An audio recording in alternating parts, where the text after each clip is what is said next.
Halo teman-teman semua, gimana kabar kalian? Semoga sehat-sehat selalu serta dimudahkan segala urusannya. Jadi kali ini saya akan membahas tentang Abdurrahman bin Auf.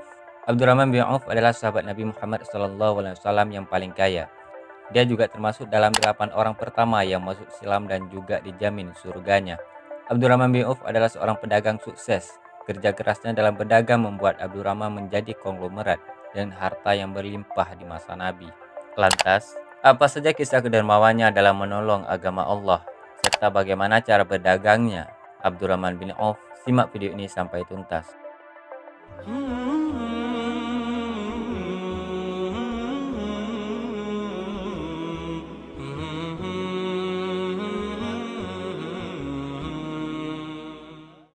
Sahabat Nabi Muhammad SAW yang terkenal kaya salah satunya adalah Abdurrahman bin Auf. Hartanya berlimpah, sudah begitu ia amat dermawan. Pria yang lahir 10 tahun. Setelah tahun gajah itu tambah tajir ketika negeri Yaman diserang wabah penyakit aneh. Abdurrahman kaya bukan karena pelit, ia sangat dermawan. Sejak itu, Abdurrahman bin Auf merenung dan berkata dalam hati, saya tidak mau berlama-lama di Yaumul Hisab karena kekayaan yang saya miliki. Dan membuat Abdurrahman gundah. Dia bercita-cita ingin menjadi miskin. Jadi ceritanya begini teman-teman. Suatu hari, ketika para sahabat berkumpul, Abdurrahman bin Auf mendengar sabda Rasulullah SAW bahwa kelak setelah dibangkitkan, ada hitungnya amal perbuatan manusia semasa hidup. Orang yang kaya akan lebih lama menjalani perhitungan amal dibandingkan orang yang miskin. Dan saya sungguh bersama orang-orang fakir dan miskin, ujar Rasulullah SAW. Abdurrahman bin Auf mengangkat tangan lantas berdoa, ya Allah, jadikanlah hambamu ini orang yang miskin, agar kelak dapat selalu bersama Rasulullah. Tapi, ia cemas karena harta kekayaannya justru semakin berlipat ganda. Ia sering berjalan mondar-mandir karena gampang dan gusar. Bagaimana caranya agar harta benda yang saya miliki habis dan tidak tersisa? Tanyanya dalam hati. Suatu hari kemudian, sesudah perang Tabuk, tumbuhan kurma siap panen yang ditinggalkan para sahabat menjadi busuk dan harganya anjlok. Kabar ini menyebar ke seluruh kota Madinah dan sampai di telinga Abdurrahman bin Auf. Mendengar kabar tersebut, sahabat Nabi ini mengambil semua harta bendanya, kemudian membuat pengumuman yang isinya, semua penduduk kota Madinah yang buah kurmanya busuk dan akan dibeli sesuai dengan harga buah kurma yang normal. Sejurus kemudian warga kota Madinah berbondong-bondong menjual kurma busuk ke tempat Abdurrahman bin Auf. Semua kurma busuk dibeli Abdurrahman bin Auf. Hartanya pun ludes tanpa sisa. Ia miskin dan hanya punya tumpukan kurma busuk. Alhamdulillah, doa aku dikabulkan oleh Allah Subhanahu wa taala, pikir Abdurrahman sambil bersyukur. Para sahabat Nabi juga bersyukur. Kurma yang dikhawatirkan tidak laku, tiba-tiba laku keras, diborong semua oleh Abdurrahman bin Auf. Namun kemiskinan rupanya enggan berhinggap ke nasib Abdurrahman bin Auf. Sehari kemudian, datang utusan dari negeri Yaman ke kota Madinah. Mereka menyampaikan tentang penyakit wabah yang ada di Yaman. Menurut dokter, wabah aneh tersebut akan cepat sembuh jika diobatkan dengan buah kurma busuk. Utusan ini pun menyebar pengumumannya bahwa sedang mencari buah kurma busuk yang akan digunakan sebagai obat. Buah kurma busuk akan dibeli dengan harga 10 kali lipat dari harga buah kurma di pasaran. Warga penduduk kota Mekah yang membaca edaran pengumuman memberitahu utusan agar lekas pergi ke rumah Abdurrahman bin Auf. Di sanalah tempat buah kurma yang busuk, kata seorang warga. Tanpa pikir panjang, utusan raja tersebut mendatangi rumah Abdurrahman bin Auf. Mereka membeli sebuah kurma busuk miliknya dengan harga 10 kali lipat dari harga kurma biasa. Abdurrahman bin Auf pun semakin kaya raya. Jumlah kekayaannya belum ada yang menandingi karena kurma yang seharusnya tidak laku malah terjual dengan nominal harga yang sangat fantastis. Karena rasa khawatirnya terus bertambah, Abdurrahman bin Auf pun pernah menyerahkan separuh hartanya pada zaman Nabi. Tak sampai di situ, dia pun lanjut bersedekah sebanyak 40.000 dinar atau kalau masa sekarang 2 miliar teman-teman. Begitupun saat perang Badar yang jumlahnya mencapai 100 orang. Dia memberikan santunan 400 dinar kepada masing-masing veteran. Abdurrahman bin Auf juga menyumbang 40.000 dinar, 500 ekor kuda, dan 1.500 unta untuk para pejuang. Jika diakumulasikan dengan rupiah, itu rata-rata sama dengan 89 miliar sampai dengan 100 miliar teman-teman infak beliau. Bahkan, Abdurrahman bin Auf pernah memberikan 200 uqiyah emas. Satu uqiyah setara dengan kurang lebih 31 gram. Kalau dirupiahkan masa sekarang, itu setara dengan 5 miliar lebih teman-teman. Untuk memenuhi kebutuhan logistik selama perang Tabuk. Saat ada suruhan berinfak dari Rasulullah SAW, ia tidak pernah berpikir panjang dan ragu-ragu. Belum lagi aset-aset beliau yang ditinggal setelah beliau wafat,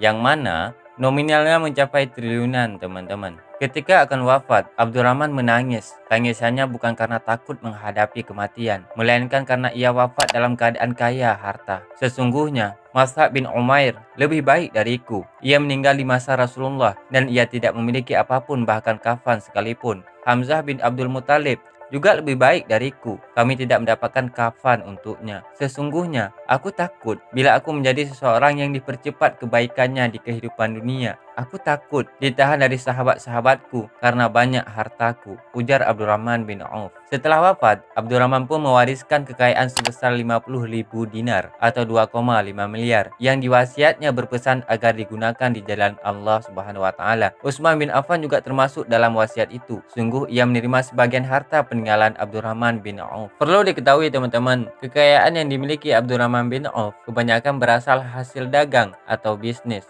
Tentunya di balik pencapaian Abdurrahman bin Auf terdapat rahasia yang patut kita contohkan dalam berbisnis. Ada 6 cara Abdurrahman bin Auf dalam berbisnis. Yang pertama, tidak ingin keuntungan yang banyak. Abdurrahman bin Auf lebih memilih mencari keuntungan yang sedikit atau margin kecil tetapi volume penjualan yang besar. Dalam berbisnis, sahabat Nabi ini lebih memilih keuntungan Rp10.000 tetapi terjual banyak daripada keuntungan Rp100.000 tetapi hanya terjual satu barang. Inilah sebuah orientasi bisnis yang sangat berlian dan dapat ditiru semua orang. Ketika semua orang berbisnis dengan sistem ini, akan membuat banyak orang yang tergiur dengan harganya. Hingga seiring berjalannya waktu, akan terus bertumbuh dengan perputaran penjualan yang sangat besar. Yang kedua, penjualan dilakukan secara tunai.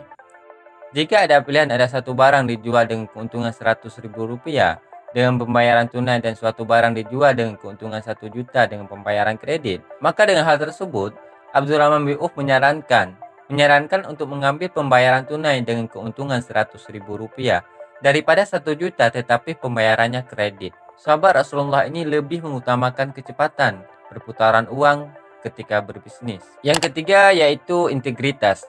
Abdurrahman bin Auf memulai bisnisnya dengan modal integritas, bukan dengan modal uang, teman-teman. Karena sesampai di Madinah, Abdurrahman bin Auf tidak memiliki uang sepersen pun. Sahabat Nabi ini pun pergi ke pasar melihat apa yang layak untuk dijual. Kemudian, Abdurrahman bin Auf membangun kerjasama dengan seorang pengrajin alat pertanian di Madinah. Sahabat Rasulullah ini meminta izin untuk mengambil barang terlebih dahulu pada saat itu dan membayarnya keesokan harinya. Dengan cara seperti ini, kurang dari 1 bulan, Abdurrahman bin Auf telah membangun kios di pasar tersebut. Yang keempat yaitu berorientasi pada pasar. Cara keempat ini pada prinsipnya ditanam dengan baik oleh Abdurrahman bin Auf dalam berbisnis. Dalam mengambil keputusan, Abdurrahman bin Auf selalu memahami apa yang dibutuhkan dan diinginkan oleh konsumen. Pemahaman yang baik pada pasar membuat sahabat Rasulullah ini mendapatkan kesuksesan yang luar biasa. Kejelian dalam memahami kebutuhan dan keinginan konsumen sangat terbukti ketika Abdurrahman bin Auf memutuskan untuk membangun sebuah pasar. Pada saat itu, sahabat Nabi ini menemukan kondisi bahwa pasar Madinah dalam keadaan kumuh dan sempit. Hal tersebut membuat ketidaknyamanan bagi para pedagang dan pembeli. Memahami kondisi tersebut, Abdurrahman bin Auf memutuskan untuk membuat pasar baru yang lebih baik dan akhirnya berhasil. Yang kelima, ini yang paling penting teman-teman, bekerja mencari berkah. Bekerjalah untuk mencari keberkahan dan bukan semata-mata mencari keuntungan. Prinsip ini dipegang dengan sungguh-sungguh oleh Abdurrahman bin Auf. Berbisnis adalah pelajaran untuk semua orang agar berorientasi atas keridhaan Allah Subhanahu wa taala dan memberi layanan dan manfaat yang terbaik kepada konsumen. Karena pada akhirnya keuntungan pasti akan datang. Keuntungan adalah efek samping dari tujuan dalam berbisnis, bukan tujuan utama, ujar Abdurrahman bin Auf. Yang keenam, menjual barang berkualitas. Abdurrahman bin Auf selalu memastikan semua barang yang dijualnya berkualitas dan baik untuk dijual.